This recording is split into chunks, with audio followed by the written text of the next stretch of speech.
વધુ સમાચારમાં વાત કરીએ તો સુરેન્દ્રનગર જિલ્લામાં એલપીજી સિલિન્ડરના ગેરકાયદેસર સંગ્રહ અને વેચાણ પર મોટી કાર્યવાહી કરાઈ। જિલ્લા પુરવઠા અધિકારી એજી ગજ્જર તેમની ટીમ દ્વારા લીંબડી ધંધુકા હાઈવે પર આવેલી શ્રીરામ રેસ્ટોરન્ટમાં આકસ્મિક તપાસ હાથ ધરવામાં આવી હતી અને આ તપાસ દરમિયાન લાયસન્સ અને ફાયર સેફટીની મંજૂરી વગર જાહેર સ્થળે એલપીજી સિલિન્ડર રાખવામાં આવ્યા હતા। 54 સિલિન્ડર સાથે ₹5.75નું વાહન જપ્ત કરાયું છે। કુલ મળીને આશરે ₹7 લાખથી વધુનો મુદ્દામાલ જપ્ત કરવામાં આવ્યો અને કાયદાકીય કાર્યવાહી હાથ ધરવામાં આવી।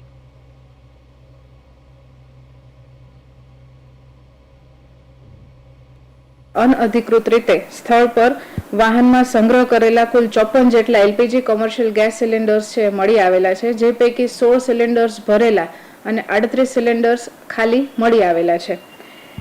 આ સિલિન્ડરને એજન્સીના પ્રોપ્રાઇટરશ્રીઓ દ્વારા કોઈપણ જાતના પરવાનગી, લાયસન્સ, ફાયર સેફટીના સાધનો, ફાયર એનઓસી તથા પેસોના પરવાના વગર રેસ્ટોરન્ટના કમ્પાઉન્ડમાં જાહેર સ્થળે અનધિકૃત રીતે વાહનની અંદર સંગ્રહ કરી અને વેચાણ કરતા હોવાનું ધ્યાને આવેલ છે।